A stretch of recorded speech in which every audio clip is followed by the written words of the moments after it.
Pemirsa, pemerintah telah meluncurkan materai elektronik secara daring pada Jumat. Menteri Keuangan Sri Mulyani yang hadir pada peluncuran tersebut mengatakan bahwa perlu adanya edukasi lebih lanjut kepada masyarakat mengenai materai tersebut. Kepada Ibu, kami silakan.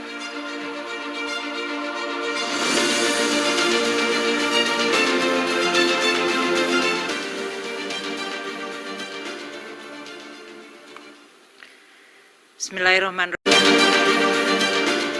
Pemerintah melalui Perum Peruri mengeluarkan materai elektronik guna tingkatkan koordinasi pengawasan dan kenyamanan dalam menggunakan materai. Oleh karena semakin berkembang pesatnya ekonomi dan perubahan proses bisnis menuju era digital.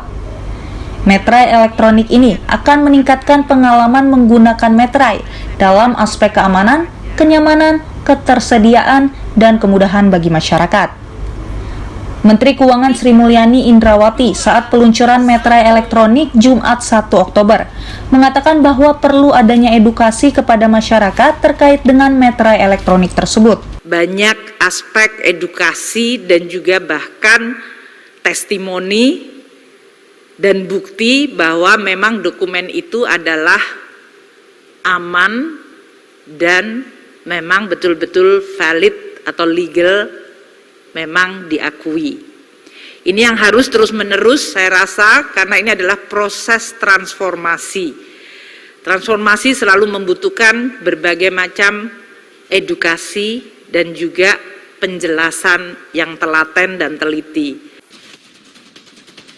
Berdasarkan penuturan Menkyu, sebelumnya pada tahun 2020 lalu, pemerintah dan DPR RI telah menyetujui Undang-Undang Materai yang baru, yakni UU Nomor 10 Tahun 2020. Undang-undang ini mengatur mengenai pengenaan bea materai terhadap dokumen elektronik dan sudah mulai diperkenalkan serta mendapatkan landasan hukum yang kuat. Pada kesempatan yang sama, Direktur Jenderal Pajak Kementerian Keuangan Suryo Utomo menyebut hal ini merupakan sebuah babak baru yang membuat pihaknya harus terus berinovasi.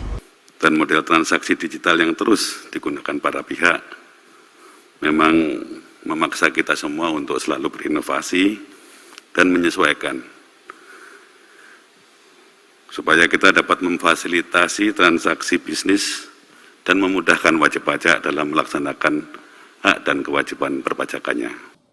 Menurutnya, dokumen elektronik yang saat ini diproduksi tak dapat dihindari dan merupakan dokumen yang mengikat antara dua belah pihak, serta juga memiliki sifat perdata. Tim Kantor Berita Antara mewartakan.